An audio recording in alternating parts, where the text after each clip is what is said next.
이게 수익성 지수법입니다. 수익성 지수법에서는 지수가 중요하다.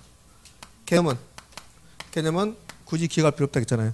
순영가 공식 그대로 놓고 땅땅 찍어서 나누기로 만들면 그게 수익성 지수다. 수익성 지수란 현금 유입의 현가를 현금 유출의 현가로 나눈 것이다. 나누기 하는 방법이다. 뒤에 현가 있어야 된다, 없어야 된다? 있어야 된다. 이렇게요. 자, 그다음에 이제 계산 문제도 나오고 순영가법, 수익성 지수법 뭐 특징도 나오고 그래요. 자, 그것까지는 제가 하지 않을 겁니다. 욕심부려서 해봤더니 근데 그렇게 막 못 따라오더라고. 그러니까 하나라도 알고 가기. 제가 수영과에서 전부 다 막 해버리잖아요. 그러면 뭘 배웠는데 뭘 배운지도 모른다. 그래서 언니 나는 전략 바꿨어. 뭘로? 민법 열심히 하고 싶어. 이렇게. 그러니까 여기까지만 일단 하시라고. 그다음에 다음 주에 시험 본다 그러면 제가 다 알려드리겠죠. 근데 그게 아니니까 여기까지만 하시라고 이제. 자, 내부 순위율법이라는 게 있습니다. 그러면 질문해 볼게요. 내부 순위율법에서 가장 중요한 말은 무슨 말 같아요? 내부 순위율이죠. 내부 순위율. 순영가법에서는 순영가가 수익성 지수법에서는 수익성 지수가 가장 중요한 말이라면 내부 순위율법에서는 내부 순위율이 가장 중요한 말입니다. 그럼 내부 순위율법은 뭐냐면 투자 부동산의 내부 순위라는 게 있어요. 그 내부 순위라고 투자자의 요구 순위가 있습니다. 이 요구 순위라고 비교해서 내부 순위보다 크거나 같다면 그러면 투자 가치가 있다. 투자하자. 이게 내부 순위율법입니다. 그러면 투자하지 않는 경우도 있겠죠. 내부 순위라고 요구 순위라고 비교해서 요구 순위가 더 크다면 그러면 투자 가치 없다. 투자하지 않는다. 이게 내부 순위율법입니다. 그럼 내부 순위율법에서 내부 순위를 알아야 되겠네. 순위율. 도대체 이제 내부 순위율이 뭔가? 내부 순위율. 개념. 그다음에 계산. 이렇게 두 개. 그럼 내부 순위율법에서 내부 순위 중요한데 개념하고 계산 문제 물어보거든요. 둘 중에 어떤 게 중요할 것 같아요? 그래, 틀렸어요. 개념이 중요합니다. 개념은 한 9번 나온 것 같아요. 계산은 딱 한 번밖에 안 돼. 그래서 개념이 중요합니다. 자, 지금부터 제가 사례를 들어서 계산을 통해서 내부 순위를 설명할 건데 이해 안 되면 이해하지 마세요. 이해하지 마시고 거기 딱 3가지만 기억하시면 돼요. 오늘 그 3가지 다 암기하고 가야 되니까 그것만 기억하시면 되니까 제가 그걸 설명할 거라고. 왜 내부 순위 그렇게 되는가 설명할 건데 이해 안 되면 이해하지 마시라고요. 그냥. 자, 내부 순위 개념을 가면요.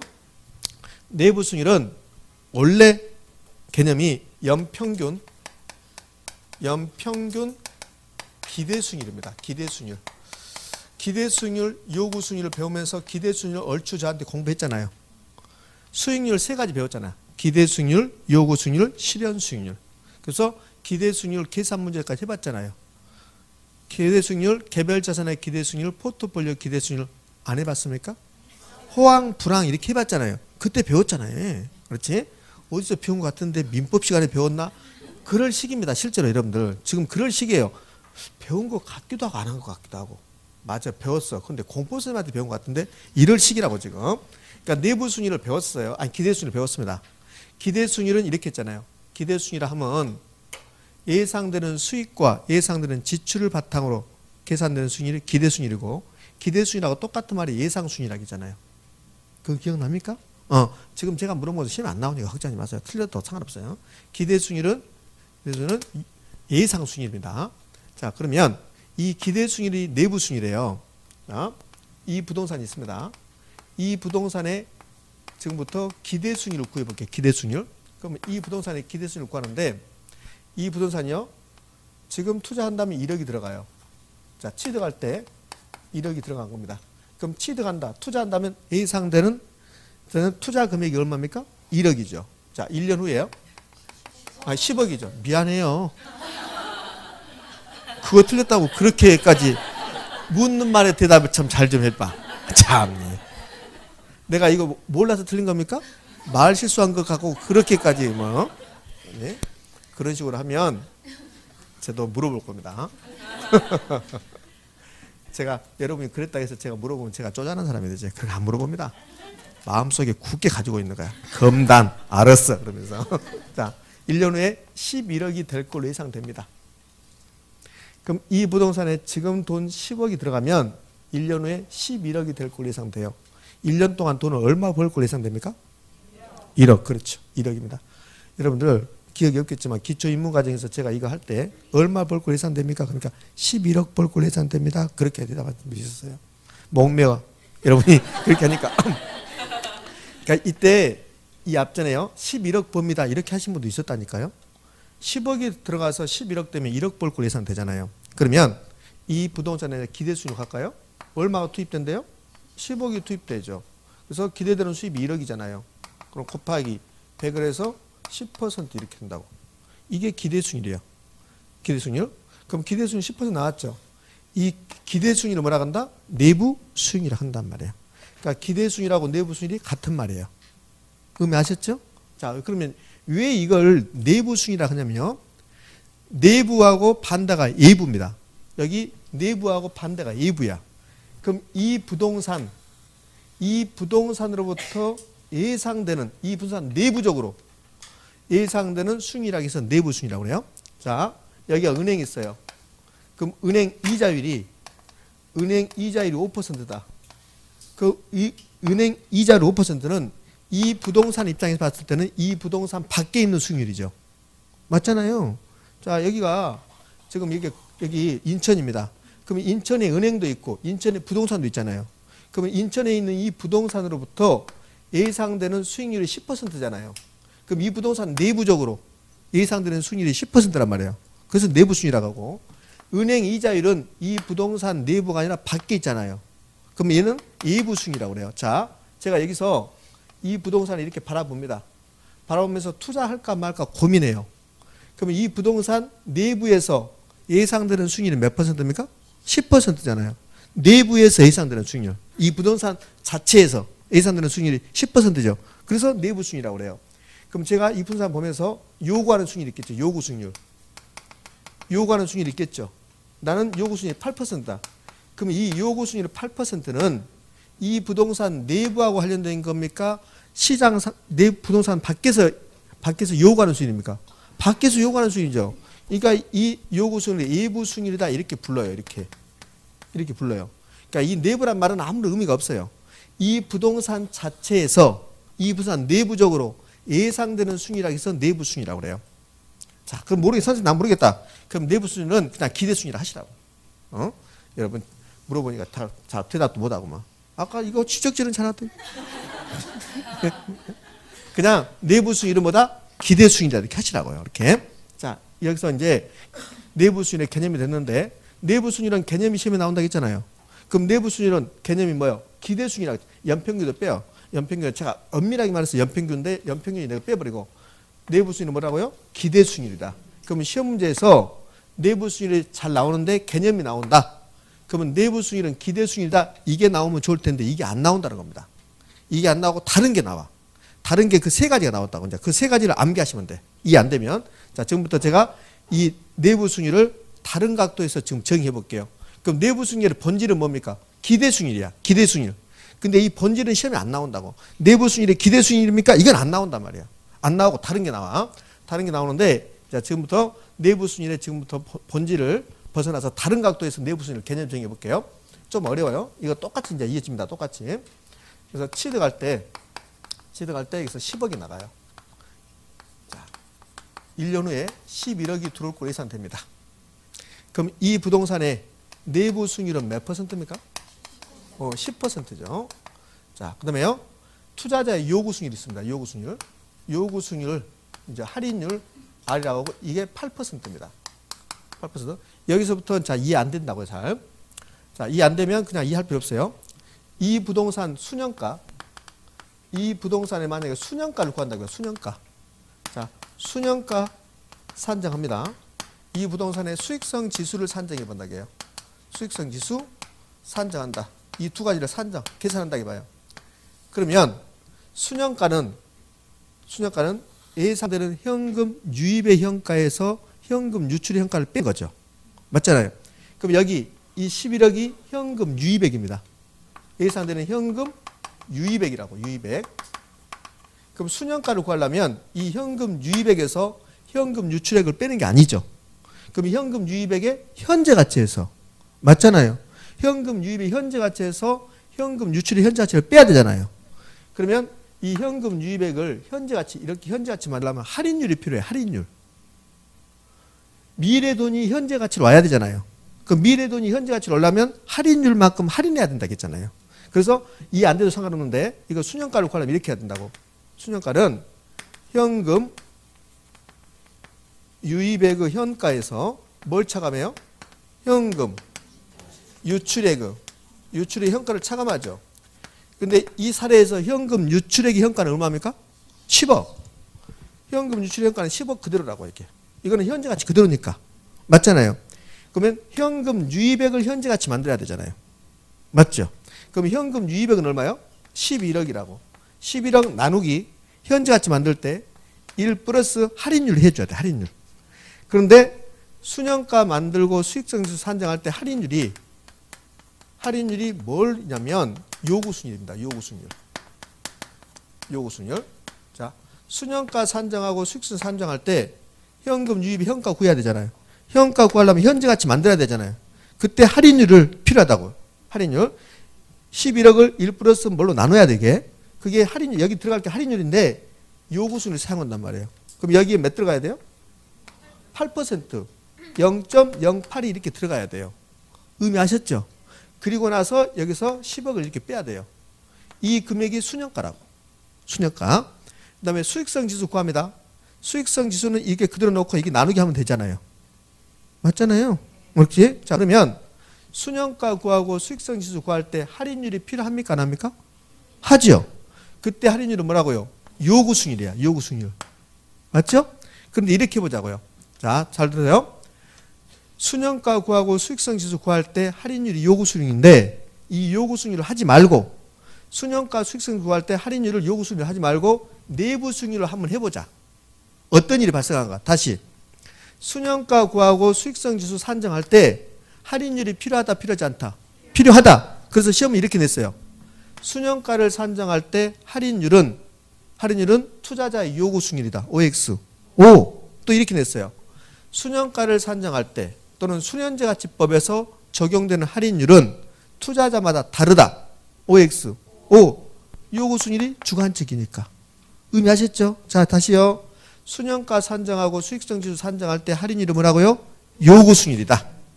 그런데 이제 이 부동산 순현가 산정하는데 할인율을 요구순위로 쓰지 말고 내부순위로 한번 해보자. 그럼 이 부동산의 내부순위 지금 몇 %야? 10%잖아요. 그럼 10%로 한번 해보자는 소리야. 어떤 일이 발생한가? 의미하셨죠? 자, 그러면 10%로 할 건데요. 현금 유입액의 현가를 한번 구해보자. 그럼 현금 유입의 현가를 구해봅니다. 현금 유입액 얼마고? 11억이고 나누기 1 플러스 할인율 들어가야 되죠? 원래는 몇 %? 8% 들어가야 되지. 그 몇 %로 하자? 10%로 한번 해보자는 소리야. 그럼 여기 0.1이 들어가겠죠? 그러면 11억을 1.1로 나누면 몇입니까? 10억이야, 10억. 11억을 1.1로 나누면 10억이라고, 10억. 되셨죠? 자, 그 다음에요. 이 부동산 현금 유출액의 현가는 얼마입니까? 유출액의 현가는 얼마요? 10억입니다. 10억. 이것도 10억이라고요. 이렇게. 그럼 볼래요? 이렇게 할 수 있죠. 현금 유입의 현가를 구할 때 원래는 요구순위인데 내부순위로 하면 어떤 일이 발생하냐면 현금 유입의 현가하고 현금 유출의 현가가 같아져요. 같아졌잖아요. 무슨 말 했죠? 자, 그럼 정리해봐요. 내부순위는 원래 기대순위인데 시험은 이렇게 안 나오고 어떻게 나오냐? 내부순위로 할인하면 현금 유입의 현가와 현금 유출의 현가가 같아지더라는 소리입니다. 그래서 내부순위를 이제 이렇게 시험에 내요. 내부순위란 현금 유입액과 현금 유출액을 같게 만드는 할인율이다. OX. X지. 현가. 그것도 몰라. 칠판에 써있는도 몰라? 데려주고 말로 만든 거 이게. 그러니까 내부순위 그걸 낸다고. 내부순위란 현금 유입의 현가와 현금 유출 현가를 같게끔 만든 할인율이다. 그러면 현금 유입 현가와 현금 유출 현가가 똑같으면 순현가는 몇 될까? 0 되겠지. 10억에서 10억 빼니까. 순현가는 현금 유입의 현가에서 현금 유출 현가를 빼는 거잖아요. 그러면 10억에서 10억을 빼면 순현가는 몇 될까? 0 되겠죠. 그럼 수익성 지수는 몇 될까? 모르지. 1 되겠지. 1. 이걸 출제한단 말이야. 이게 한 7, 8번 나왔단 말이에요. 그럼 이제 내부 수익률의 개념을 다시 정의하자고요. 내부 수익률의 본질은 기대 수익률인데, 근데 이걸 다른 이름 붙이면 현금 유입의 현가와 현금 유출의 현가를 같게끔 만들고 순현가를 0으로 만들고 수익성 지수를 1로 만드는 할인율이다, 이렇게 부른단 말이에요. 되셨죠? 선생님 네가 뭐라 했는데 나는 모르겠다. 그러면 논리적으로 접근하지 말아라. 그냥 이것만 암기해버려라. 그냥 세 가지만. 그러면 그걸로 끝난다. 그게 한 7, 8번 나왔으니까. 자, 눈빛 보니까 한 75% 이해하고 25%는 일부러 이해 안 하려고 하고 그렇게 하고 있습니다. 자, 그러면 강의로 들어가서 55쪽에 하단부에 큰 5번 순현가 수익성지수법 내부 수익률 비교 나오죠. 그 바로 위에 동그라미 3번 내부 수익률 나왔습니까? 내부 수익률 기업 현금 유입의 현가와 현금 유출 현가를 같게 만드는 할인율, 순현가를 0으로 만드는 할인율, 수익성지수를 1로 만드는 할인율. 이게 뭐다? 내부 수익률이다. 자, 내부 수익률이란 현금 유입의 현가와 현금 유출의 현가를 같게 만들고 순현가를 1로 만들고 수익성지수를 0으로 만드는 할인율이다. OX, X. 순현가를 0으로 수익성지수를 1로 만드는 할인율을 말한다. 내부 수익률이란 그것만 하시라고. 그것만. 그 위에 있는 것은 제가 설명, 결론, 이 결론을 하기 위해서 설명해 놓은 거고 그 위에 다 필요 없고 내부 수익률은 현금 유입액과 현금 유출액을 같게 만드는 할인율 OX. 내부 수익률이란 현금 유입액과 현금 유출액을 같게 만드는 할인율 OX. X. 현금 유입의 현가와 현금 유출의 현가. 이렇게 했는데도 개론이 어렵다. 그럼 민법 해봐. 민법이 쉬운가? 예? 순현가를 0으로 수익성지수 몇으로? 1로 이렇게 만든 할인율이다. 자, 여기까지만. 다른 거 필요 없어. 여기까지만. 다른 거 펴지 마. 책에 보면 여러 가지 제시했는데 제가 단연간 해봤어. 일순환할 때 다른 것도 막 욕심내서 해봤어. 역효과야. 이것만 해 그냥. 이것만. 이 다음 순환에 또 하고 막 하면 될 테니까 이것만. 이 다음 순환에 이게 기억이 있다 없다? 절반 기억이고 절반은 기억 없다. 절반은 뭐라 한다? 안 배웠는데. 이렇게. 그러니까 이거 마시라. 이거만. 자, 그 다음에요. 여기 내부 수익률 있죠. 내부 수익률. 내부 수익률법에서는 내부 수익률하고 요구 수익률을 비교하는데 이 내부 수익률 자리에 무슨 말을 써도 상관없어요? 기대 수익률. 기대 수익률. 이미 다 배웠잖아요. 기대 수익률과 요구 수익률을 배우고 나서 기대 수익률이 요구 수익률보다 크거나 같으면 투자 가치가 있다. 이거 다 배웠죠. 그러니까 이 내부 수익률 자리에 기대 수익률을 써도 상관없다는 겁니다. 의미하셨나요? 이렇게 됐어요. 자, 그러면 아직 제가 정확하게 여러분에게 왜 그러는가 증명하지 않았지만 느낌상 이 부동산이 있어. 이 부동산. 이 부동산이 지금 투자 가치가 있다 없다를 판단할 때 순현가법, 수익성지수법, 내부 수익률법을 할 수 있겠죠. 그럼 이 부동산의 느낌입니다. 여러분 겐토로 해보세요. 이 부동산의 순현가가 0이 나왔대. 0. 그럼 수익성지수는 몇일까? 1. 그 다음에 내부 수익률하고 요구 수익률이 같습니다. 그래서 이렇게 출제해요. 어떤 부동산이 있는데 그 부동산의 내부 수익률과 요구 수익률이 같다면 그러면 순현가는 0 된다. OX 5. 되셨죠? 수익성지수는 몇 된다? 1 된다. 자, 여기 내부 수익률 있죠? 내부 수익률 계산 문제 딱 한 번 냈거든요. 한 번 냈는데 어떻게 냈냐면 기가 막혀. 어떻게 냈냐면 내부 수익률 10%다. 요구 수익률도 10%다. 순현가는 몇입니까? 이렇게 냈습니다. 몇입니까? 0. 근데 그걸 막 풀고 있어. 풀어서 3번 풀어도 답이 없어요. 에라 모르겠다냐. 미쳐버린다니까. 미쳐버려. 내가 봤을 때. 그죠? 여러분은 그런 실수를 안 하겠죠? 내부 수익률과 요구 수익률이 같대. 그럼 순현가는 몇이다? 0이다. 수익성지수는 몇이다? 1이다. 눈만 크게 뜨고 있으면 맞춘다. 자, 여기까지만. 선생님 더 알고 싶으면 아니 그러지 마. 여기까지만 해. 자, 이제 계속 가서 책은 어디 펴도 상관없고 언제 지금까지가 화폐 시장 가치를 고려하는 방법. 투자 분석 기법 중에서 화폐 시장 가치를 고려하는 방법 했다고 다 끝냈다고 이제 완벽하지 않았지만 시험에 자주 나오는 것을 대상으로 했고 계산 문제 안 해봤고 이제는 화폐 시장 가치를 고려하지 않는 방법. 그럼 화폐 시장 가치 고려하지 않는 방법을 다른 말로 비할인 기법. 여기는 단순 해수기간법, 회계적 이익률법, 어림셈법, 비율 분석법 이렇게 있었습니다. 맞죠? 그러면 어림셈법에서는 총 8개의 수식을 알아야 되고 비율 분석법에서는 최소한 6개 알아야 되고 그러면 14개의 수식을 알아야 된다. 제가 오늘 14개를 다 알려드릴 테니까 집에 가서 다 해볼 겁니까? 안 된다. 안 되니까 오늘은 제가 어림셈법만 해주겠다. 어림셈법만 비율 분석법은 제가 하지 않겠다는 소리입니다. 의미 아시죠? 그러니까 어림셈법이라 똑바로 알자는 소리입니다. 그래서 어림셈법을 이제 갈 건데요. 강의 노트는 56쪽을 펴시고 나는 굳이 책을 펴야 되겠다. 그 부분 그러면 300페이지 펴세요. 자, 지금부터 이제 어림셈법 갑니다.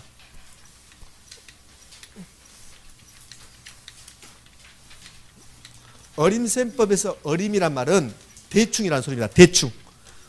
어림 잡아서 셈한다. 그 어림이 대충이라는 소리고 대충이란 말은 합의 시한가치를 고려한다 안 한다? 안 한다? 이런 소리예요. 실제로 제가 20살 때 이걸 처음 접할 때 어림이 영어인 줄 알았어요. 영어인 줄 알았는데 그게 아니더라고. 대충 그런 소리더라고. 자, 그럼 이제 어림셈법으로 갑니다. 자, 어림셈법은 이런 소리입니다. 이 부동산이 있는데 이 부동산이 투자 가치가 있다 없다를 판단해 보는데 합의 시한가치를 고려하는 방법은 순영가 구하고 수익성 지수 구하고 내부 순위를 구하고 복잡하다. 그러니까 그렇게 하지 말고 합의 시한가치 고려하지 않고 대충 셈에서 투자 가치가 있다 없다를 판단해 보겠다. 그게 어림셈법입니다. 그럼 어림셈법이 나오면 대충 셈에서가 아니라 합의 시한가치 고려한다 안 한다? 안 한다. 거기서부터 출발해야지. 근데 여기는 두 가지가 있어요. 승수법이 있고 수익률법이 있습니다. 승수법이 있고 수익률법이 있는데 근데 승수하고 수익률은 역수관계 있어요. 역수는 분자분모 바꿨다는 소리입니다. 자, 그러면 승수는 뭐고 수익률은 뭐냐? 승수는 투자액을 소득으로 나눈 겁니다. 이거 안 중요해요. 이거 안 중요합니다. 그러니까 승수는 뭐가 중요하냐면 승수는 이게 자본 회수 기간입니다. 선생, 자본 회수 기간이 뭔데? 좀 있으면 알아요. 좀 있으면 하니까 그러니까 승수는 자본 회수 기간이다. 자, 이렇게 하시고 그럼 자 보자고요. 승수는 자본 회수 기간인데 승수가 높다. 승수가 크다. 그러면 자본 회수 기간은 길까 짧을까? 길다. 그럼 자본 회수 기간은 길다. 이게 이제 우리 시험에 한번 나왔어요. 승수가 높다 말은 자본 회수 기간이 짧다는 소리다. OX? X. 승수 자본 회수 기간 같은 말이다. 지금 무슨 말인지 몰라도 상관없어요. 같은 말이다. 그럼 승수가 높으면 자본 회수 기간은 뭐다? 길다. 그럼 승수가 작으면 자본 회수 기간은 짧다. 자, 그러면 자본 회수 기간을 제가 얼추 한번 설명해 볼게요. 자본 회수 기간을. 이 부동산 투자 금액이 투자한다면 투자 금액이 10억이다. 네, 투자해서 영업을 했는데 1년 동안 순영업소득이 1억이다. 그러면 이 부동산 투자 금액이 10억이죠. 자본이 10억 들어갔죠. 1년 동안 1억씩 벌어내요. 이 부동산 10억을 투자해서 1년 동안 1억씩 회수하는 겁니다. 자본을. 1억씩 버니까. 그러면 10억을 회수할 때 1억씩 회수한다면 몇 년 걸린다? 10년 걸린다. 그걸 자본 회수기간이라고 그래요. 자본 회수기간. 그러면 이거 투자 금액이 1억인데 1년 동안 순영업소득이 1억이면 이러면 자본 회수기간이 몇 년이다? 10년이다. 그럼 순영업소득이 2억이면 자본 회수가 몇 년이다? 5년이다.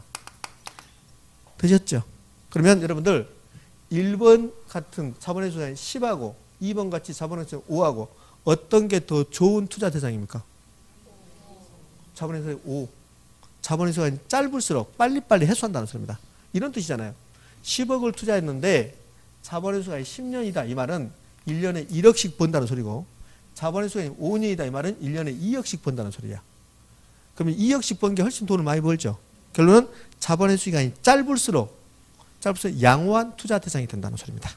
그러면 자본 회수기간이 짧을수록 양호한 투자 대상이 된다. 이 말은 승수가 높을수록 양호하다는 소리입니까? 승수가 낮을수록 이렇게 시험은 그렇게 출제해요. 의미 전달됐습니까? 예. 그다음에 수익률은 그 반대야. 그러면 수익률은 높을수록 좋을까 낮을수록 좋을까? 높을수록 좋지. 그러니까 이렇게 공부하면 이제 공부를 잘못한 거지. 승수는 낮을수록 좋고 수익률은 높을수록 좋고 이렇게 공부하는 게 아니죠. 우리는 수익률이 높을수록 좋다는 게 다 알아. 너 수익률 5%하고 수익률 10% 중에서 어디를 선택할래? 나 수익률 5% 선택해야 할 겁니다. 그럼 여기 있으면 안 되지. 여기 있으면 안 되고 어디로 가야 돼요? 하얀 건물로 가야 돼. 하얀 건물로. 하얀색으로 된, 유난히 하얀색으로 된 병원들이 있어요. 그 다음에 창문은 철제로 이렇게 다 막아졌어요. 그 다음에 병원 이름도 영어로 써 있어요. 그 병원 의사 아니라 원장님 이름만 한글로 써 있고 나머지 영어로 써요. 거기 가야 돼. 아니, 너 1년에 5억 번 게 좋냐? 10억 번 게 좋냐? 나는 5억 번 게 좋은데요? 그러면 거기 가야지. 그 봐요? 그러면 이게 수익률은 높을수록 좋다는 거 이미 알고 있잖아요. 그러면 승수는 반대니까 승수는 낮을수록 좋다. 이렇게 해야 되지. 그걸 외우면 안 된다는 소리입니다. 이렇게. 자, 됐고. 이제 큰 개념은 됐고, 여기서는 뭘 물어보냐면 승수 4개 있고 수익률 4개 있는데 수식을 물어봐요. 자, 지금부터 승수 4개를 써볼 건데요. 오늘 이거 분명히 알고 해야 돼. 오늘 첫 번째 시간에는 순현가 수익성 지수 뒤에 현가 붙은다, 안 붙는다? 붙은다. 그러면 두 번째 시간 와서 내부 수익률의 개념 3가지 알아야 되잖아요. 현금 유입의 현가와 현금 유출 현가를 같게 만들고 순현가를 0으로 만들고 수익성 지수를 1로 만드는 할인율이 뭐다? 내부 수익이다. 그거 하고 그다음에 지금 하는 거 알아야 돼. 지금 하는 거. 자, 여기다가 제가 승수 그 반대 수익률을 이렇게 있습니다. 그럼 승수하고 수익률은 합계 시한가치 고려합니까? 안 합니까? 안 한다잖아요. 그러면 승수에 몇 개가 나오냐면 승수에 4개가 나와요. 총소득 승수가 나와요. 총소득 승수. 이 총을 조라고도 불러. 조. 그러니까 총소득 승수를 조소득 승수라고도 표현해요. 근데 주로 나온 것은 총소득 승수라고 나옵니다.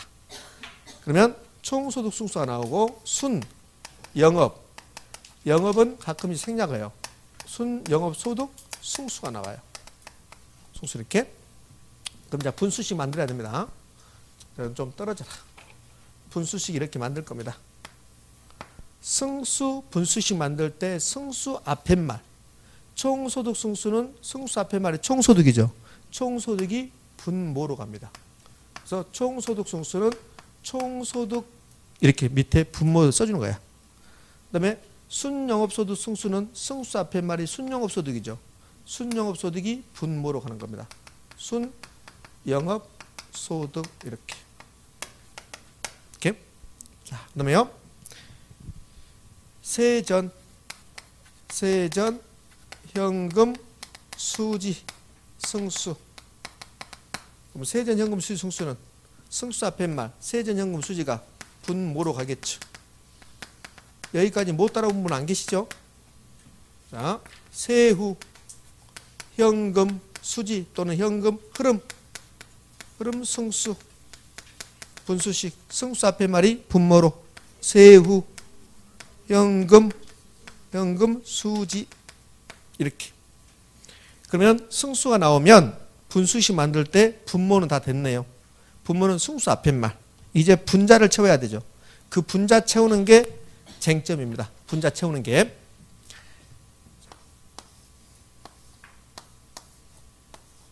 총소득 승수 소득, 순영업소득 소득 승수 소득. 소득이 나오면 위에는 총투자액입니다. 소득이 나왔습니다. 그러면 분수식 만들 때 분자는 뭐라고요? 총투자액. 세전현금 수지, 세후현금 수지처럼 수지 또는 세금이 나오면 그러면 분수식 만들 때 투자액은 투자액인데 지분 투자액입니다.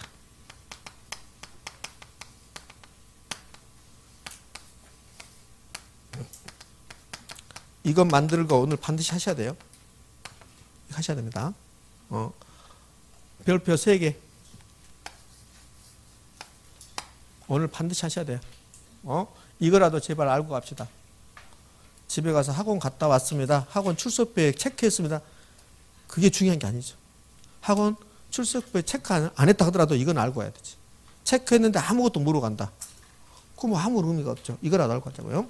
자, 마지막으로 승수는 분수식으로 나오는데 분수식 만들 때 승수 앞에 말이 어디로 가고 분모로 가고. 선생님 나는 분모가 어딘지 모르겠다. 밑으로. 여기 분수식 밑에 위에잖아. 밑으로. 위에는 투자액. 근데 소득이 나오면 무슨 투자액? 총투자액. 수지가 나오면 무슨 투자액? 지분 투자액. 그걸로 끝. 미치겠다. 선생님 너는 재밌는 것 같은데? 지금은 재밌어. 얘를 모르니까 얘를 보면서 아이고 재밌어. 근데 3, 4, 5월달 가잖아요. 5월달 가잖아요. 재밌는 게 아니라 내가 좀 짜증스러워. 예. 모르니까. 여러분이 알아줘야 되거든. 그러니까 그런 것 같아요. 이쯤에서 알아야 되는데 모른다. 그럼 내가 고생해야 되잖아. 짜증내는 거라고. 여러분이 다 알면 그러면 다 알구나. 그러면 한 번 하고 가면 되구나. 근데 눈빛이 아주 애잔한 눈빛을 보내. 이렇게. 그럼 내가 한 번 더 해야 되잖아. 그러니까 내가 고생해야 되니까 막 짜증스럽지. 그러니까 한 번 해서 다 알아버리면 얼마나 좋을까. 그럴 일은 없겠지만. 자, 이렇게 이제 만들 수 있어야 돼. 그럼 봐요. 여기 소득이 나오면 총소득 승수, 순영업소득 승수에서 절대로 나오면 안 되는 말. 총소득 승수하고 순영업소득 승수가 지문에 나왔는데 절대로 나와서는 안 되는 말이 지분투자액입니다. 봐요. 총소득 승수하고 순영업소득 승수를 주면서 틀린 말 만들고 싶다. 그럼 옳은 말 만들려면 이렇게 주겠죠. 틀린 말 만들고 싶다. 그럼 1번 타자가 지분투자액을 주는 겁니다. 봐요. 이렇게요. 순영업소득 승수는 순영업소득에 대한 지분투자액 이렇게 준다고. 그럼 뭡니까? 있습니까? X가 되는 거예요. X. 그 다음에 세전현금 수지승수, 세후현금 수지승수가 지문에 나왔는데 그런데 총투자액이 나오면 틀린 말이 되는 겁니다. 무슨 투자액이 나와야 돼? 지분투자액이 나와야 돼. 의미하셨죠? 지금도 안 된다. 그러면 오늘 수업 끝나고 남으세요. 그리고 밤에도 가지 말고 저하고 따라가게. 내일 또 이거 할 거니까. 그러면 이게 지금 안 되면 오늘 밤에 됐다. 그래도 안 된다. 그러면 저하고 따라가야 되고 오늘 밤에 되면 집에 가면 되고. 그러니까 이 두 개 나오면 무조건 총투자액이 나와야 되고 이 두 개 나오면 무조건 지분투자액이 나와야 되고. 자, 그 다음에 두 번째는 분자분모 바꾸는 거. 봐요. 순영업소득 승수 가지고 제가 설명할게요. 순영업소득 승수는 순영업소득에 대한 지분투자액 OX, X 총투자액. 그 다음에 순영업소득 승수가 나왔는데 총투자액이 나왔어요. 그럼 무조건 옳은 말을 하면 안 돼요. 분자분모 바꿔버릴 수 있으니까. 그러면 이거 읽을 때 마지막으로 제가 이거 읽을 때 어떻게 읽느냐. 시험 지문에 나올 때 이렇게 해요. 순영업 소득 승수. 순영업 소득 승수는 이렇게죠. 순영업 소득 승수는 순영업 소득에 대한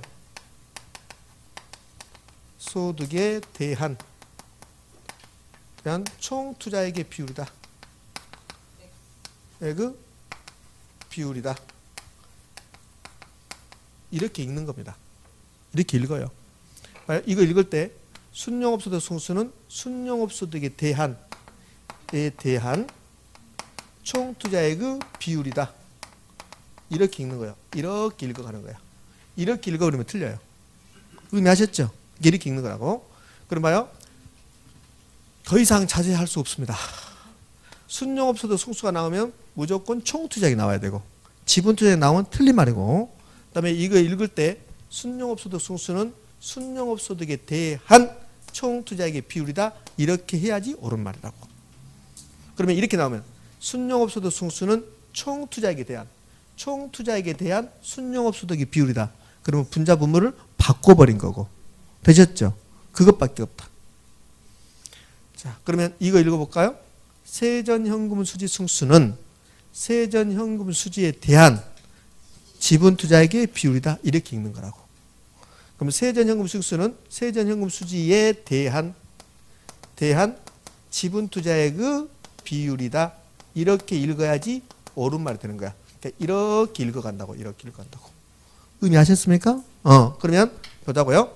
세전현금 수지 승수는 지분투자액에 대한 세전현금 수지의 비율이다. OX, X 분자분모 바꿨다는 소리입니다. 되셨나요? 자, 다시요. 세전현금 수지 승수가 나왔습니다. 시험 지문에 세전현금 수지 승수가 나왔다. 그러면 먼저 지분투자액이 나왔는지 총투자액이 나왔는지 확인해야 되죠. 그럼 총투자액이 나왔다. 그럼 무조건 틀린 집이 된다. 근데 지분투자액 나왔다. 그러면 옳은 게 아니라 분자분모 바꿨는가를 잘 본다. 의미하셨죠? 그러면 세전현금 수지 승수는 세전현금 수지에 대한 지분투자액의 비율이다. 그러면 옳은 말이고 지분투자액에 대한 세전현금 수지의 비율이다. 그러면 분자분모 바꿔버린 거고. 되셨습니까? 이렇게 됐어요. 이제 다 됐습니다. 그러니까 이렇게 수식 만들고 수식 읽을 수 있는가 그걸 물어보고 그 다음에는 이걸 바탕으로 이제 계산 문제 물어보고 계산 문제를 좀 이따 가볍게 한번 해볼 거예요. 이제 승수가 끝났으면 그 반대쪽에 뭐가 나옵니까? 수익률 나오잖아요. 그래서 수익률로 가는 거죠. 이제. 수익률. 여기요. 총소득 승수하고 역수관계에 있는 수익률이 총자산 회전율입니다. 그럼 총자산 회전율은 화폐 시한가치 고려합니까 안 합니까? 이 총자산 회전율 주면서 화폐 시한가치 고려하냐 고려하지 않느냐 잘 물어봅니다. 화폐 시한가치 고려한다 안 한다? 안 한다. 이 전체가 화폐 시한가치 고려하지 않는 거니까. 그다음에 총자산 회전율이 나왔습니다. 뭐하고 역수관계? 총소득 승수하고 역수관계. 그럼 분수식 만들면 총투자액, 그 다음에 여기는 총소득. 이렇게. 왜? 역수니까 분자분모 바꿔야 되니까. 역수는 분자분모 바꾼다. 그러면 시험 문제에서 총소득 승수의 역수는 총자산 회전율이다. OX5. 총소득 승수의 역수는 총자산 회전율이다. OX5. 총자산 회전율의 역수는 총소득 승수다. OX5. 이렇게. 그러면 총자산 회전율이 나왔는데 지분 투자액이 나왔습니다. 지문에 총자산 회전율이 나왔는데 지분 투자액이 나왔습니다. OXX. 총자산 회전율이 나오면 총투자액이 나와야 된다. 자, 이에요. 순소득 승수의 역수가 종합이란 말은 생략하고 자본 환원율입니다. 종합자본 환원율. 근데 자본도 생략하기도 해요. 그냥 환원율 그래요. 그럼 종합자본 환원율. 환원율과 역수관계 있는 게 뭡니까? 순영업소득 승수. 그러면 이거 수식 만들면 분자분모 바꿔야 되죠. 분자분모 바꾸면 여기 밑에 뭐 들어가요? 총투자액. 위에는요. 순영업소득. 총투자액하고 똑같은 말이 뭡니까? 총투자액하고 똑같은 말이 부동산 가격입니다. 총투자하고 똑같은 말이 부동산. 이게 부동산 가격입니다. 이 부동산 10억짜리다. 가격이 10억이죠. 그럼 총투자액이 얼마입니까? 10억. 그러면 종합자본 환원율은 여기가 총투자액이 들어가죠. 총투자액. 맞잖아요. 분자분 바꿀 거냐 총투자액. 근데 종합자본 환원율은 총투자액이라 잘 쓰지 않고 이걸 부동산 가격이라고 잘 써요. 선생님 그러면 그 자리에다가 총투자로 쓰면 틀립니까? 아니요. 틀리지 않아요. 틀리지 않는데 종합자본 환원율은 부동산 가격이라고 자주 씁니다. 총투자보다는. 의미 되셨습니까? 예. 자, 그럼 위에는요. 순영업소득입니다. 나중에 이제 시험 보러 갈 때까지 이 종합자본 환원율이 여러분들을 굉장히 괴롭혀요.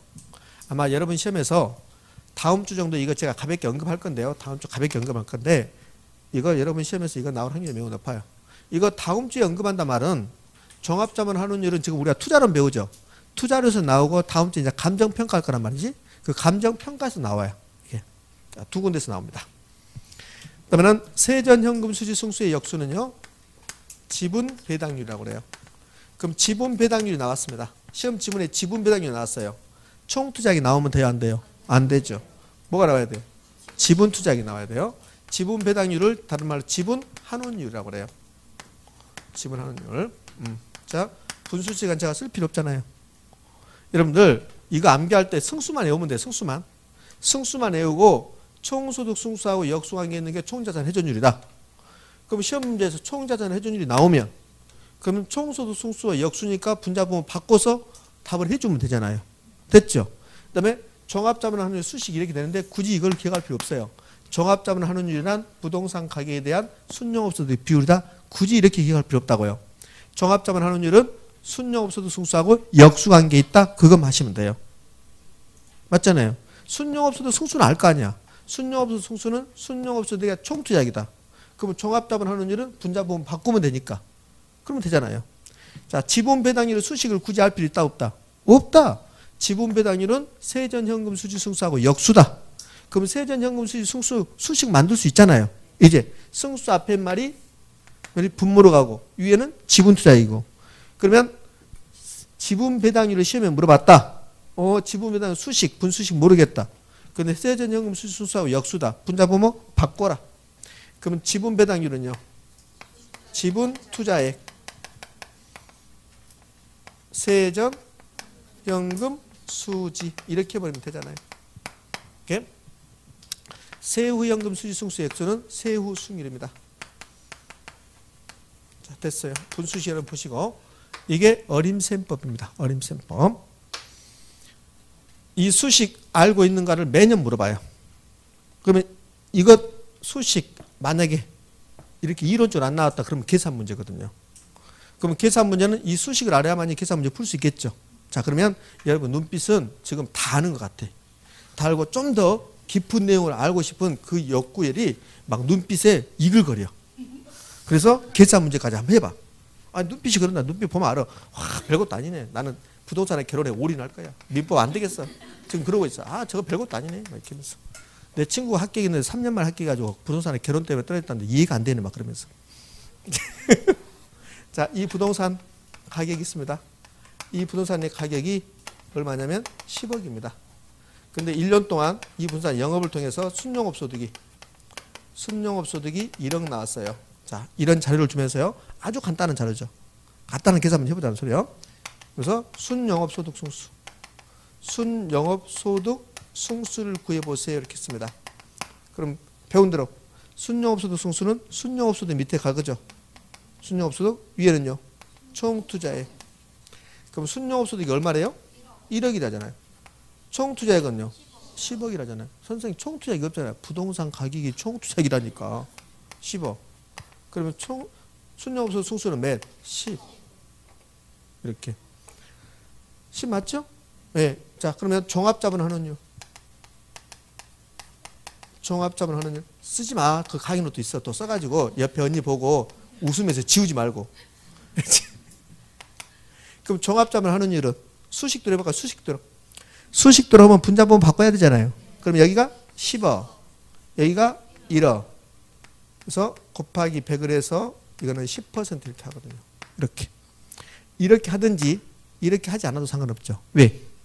순영업소득수가 10 나왔잖아요. 그러면 종합자본하는 일 이렇게 하지 말고 그냥 10분의 1 하면 되잖아. 역수니까.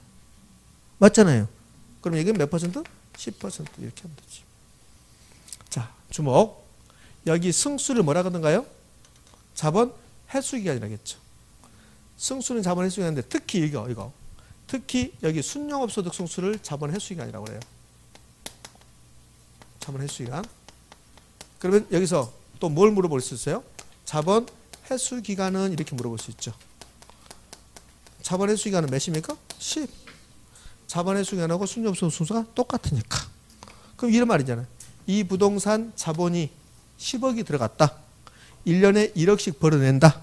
그러면 10억이라는 자본을 회수할 때 몇 년 걸린다? 10년 걸린다. 그런 뜻. 난 더 이상 못해. 난 더 이상 하면 죽어볼 것 같아. 예? 자, 그래서 강의노트 56쪽에 있는 것은 여러분들이 어림셈법이 있는 것 반드시 하셔야 합니다. 제가 강의노트 57쪽에 비율 분석법을 지금 하지 않으면서도 이거는 정확히 했습니다. 그러니까 이거는 반드시 해 주셔야 돼. 되겠습니까? 예, 그래. 자, 이제 책을 좀 볼까요? 책 좀 봅시다. 책. 2시간 동안 배웠던 내용을 책을 보면 그러면 어디서부터 오늘 했냐면요. 책 292쪽 가봅니다. 책 292쪽 매각 현금 흐름 지분복귀 계산 나왔죠?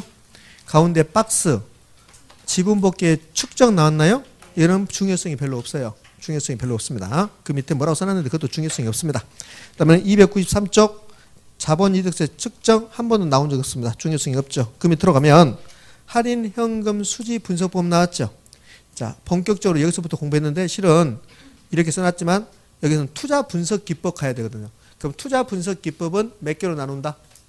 2개로 나눈다. 화폐의 시한가치 고려하는 것과 고려하지 않는 걸로 나눈다. 거기서부터 출발해야 돼요. 그리고 나서 화폐의 시한가치를 고려하는 게 순영가법, 수익성지수법, 내부순위법, 연평균 순영가법, 평가해수기간법이 있다. 이것을 할인기법이라고 하고 이거 정식 이름은 할인 현금 수지 분석법이라고 한다. 되셨습니까? 그럼 이 할인 현금 수지 분석법에는 몇 가지가 있을까? 5가지 정도가 있겠죠. 근데 동그라미 2번 봐봐요. 동그라미 2번. 이러한 할인 현금 수지 분석법에서는 순영가법, 내부순위법, 수익성지수법이 있다. 이 3가지를 주로 할인 현금 수지 분석법이라고 불러요. 이걸 할인기법을 한답니다. 자, 거기 바로 위에 1번, 개념 1번. 할인 현금 수지 분석법이란 화폐의 시한가치를 고려하여 이렇게 나왔잖아요. 그러면 할인 현금 수지 분석법, 할인기법은 화폐의 시한가치를 고려한다, 안 한다? 한다. 그 말이니. 됐어요. 자, 넘어가 봅니다. 넘어가서 종류, 순현재가치법, 순영가법이 나왔습니다. 개념, 박스 2개 나왔습니다. 자, 기억, 개념, 순현재가치법이란 장래 기대되는 소득의 현재가치 합계와 투자 비용으로 지출된 금액의 현재가치 합계를 서로 비교하여, 그러니까 순영가법은 현금 유입의 현가와 현금 유출의 현가를 비교하여 현금 유입의 현가가 더 크면 투자 가치 있다 없다? 있다. 그렇게 하겠다는 소리야. 순현가는 현금 유입의 현재 가치 마이너스 현금 유출의 현재 가치. 가장 중요한 것은 마이너스가 중요한 게 아니라 뭐다? 현재 가치가 중요하다. 자, 니은 봐봐요. 니은은 순현가는 보유 기간 동안에 발생하는 세후 현금 수지 현재 가치 플러스 처분 시에 발생하는 지분 복귀의 현재 가치. 이게 지분 투자이다. 나에게 들어올 걸 예상되는 거면 현재 가치. 여기서 뭘 뺀다? 지분 투자액. 그 밑에 계산 문제 사례 나왔습니다. 계산 문제 지금 하지 않습니다. 자, 2번으로 갑니다. 동그라미 2번. 투자 결정. 투자 결정의 박스에 순현가가 0보다 크나 같으면 채택, 0보다 작으면 기각. 근데 그 위에 기업, 상호, 독립적인 경우 이런 말 나왔죠. 그거 지금 보지 마세요. 그러니까 그 박스만 기억하시면 됩니다. 295쪽 3번 순현가법의 특징 나왔죠. 그 특징에 따른 비율표하세요. 거기 있는 특징 기억부터 해서 이응까지 전부 다 우리 시험에 출제했던 겁니다. 아직 설명이 안 됩니다. 참으셔요. 그 밑에 295쪽 거기 박스 보지 마세요. 자, 296쪽으로 갑니다. 내부순위율법이 나왔습니다. 내부순위율법은 내부순위를 구하고 내부순위율과 투자자의 요구순위를 비교해서 투자 여부를 결정하는 방법이다. 내부순위율법에서 중요한 것은 내부순위율이다. 맞지요? 그래요? 그러면서 거기 니은 봐봐요. 수익률이 예부로부터 주어진 것이 아니라, 그러니까 내부순위라는 것은 수익률이 부동산 예부로부터 주어진 것이 아니라 투자 대상 자산 그 자체 내재에 있는 그 부동산 내부 내재에 있는 것이라 해서 하여 내부순위라고 부른다. 이렇게 부르는 거예요. 의미 없어요. 그러니까 내부순위는 뭐다? 기대순위이다. 기대순위율. 그 다음에 특징 지금 볼 필요 없고 거기 특징에서 니을 봐봐. 니을. 내부순위율은 순현가를 0으로 만드는 할인율이며 수익성지수를 1로 만드는 할인율이다. 되셨지요? 그래요? 그러면 거기다 하나 이제 빠졌네. 제가 내부순위를 세 가지 기억하라고 했잖아요. 현금 유입의 현가와 현금 유출의 현가를 같게 만든다. 그럼 현금 유입의 현가와 현금 유출의 현가 같으면 순현가는 몇입니까? 0. 수익성지수 몇입니까? 1. 그러니까 똑같은 말을 하고 있는 거라고. 그게 내부순위율이다. 자, 내부순위율 개념 정의할 테니까 OX 하세요. 내부순위율이란 순현가를 0으로 만드는 할인율이다. 5. 수익성지수를 1로 만드는 할인율이다. 5. 현금 유입액과 현금 유출을 같게 만드는 할인율이다. OX. X. 현금 유입의 현가와 현금 유출의 현가를 같게 만드는 할인율이다. 오 한 사람은 일부러 그런 것 같아. 일부러. 틀릴 수가 없는데 그래서 일부러 그냥 너 엿먹어라 말 한 번 더 해라. 그래서 오 하는 것 같아. 다시요. 내부순위란 현금 유입의 현가와 현금 유출의 현가를 같게 만드는 할인율이다. OX. 5. 현가 빠지면 OX. X. 그러니까 순현가법, 수익성지수법, 내부순위율법에서 가장 많이 속이는 게 뒤에 현가를 빼고는 출제한다는 거. 되셨죠? 이렇게 넣어도 안 된다. 그러면 다 띄어내리자. 우리가 298쪽 수익성지수법, 수익성지수 박스, 현금 유입의 현재 가치를 현금 유출의 현재 가치로 나눈 값이다. 되셨습니까? 예, 그래요. 그 다음에 투자 준거, 투자니 상호, 독립적인 거, 수익성지수가 1보다 크거나 같으면 투자 채택, 수익성지수 1보다 작다, 투자 기각. 오케이? 예, 됐어. 자, 물어볼게요. 수익성지수가 1.5면, 수익성지수가 1.5면 투자 가치가 있는 투자 대상이다. OX. 5. 1.5는 1보다 크잖아요. 되셨나요? 그래요. 299쪽 특징으로 가봐요. 특징에서 D급 봐봐요. D급. 수익성 지수가 1보다 크다는 것은 순현가가 0보다 크다는 것이다. OX 5. 이렇게. 자, 이제 300페이지로 가면 어림셈법이 나왔습니다. 어림셈법. 어림셈법 바로 위에 계산 사례 연습 나오죠. 이런 건 나중에 다 할 겁니다. 지금 해봐야 여러분 안 돼요, 여러분들. 자, 어림셈법으로 갑니다.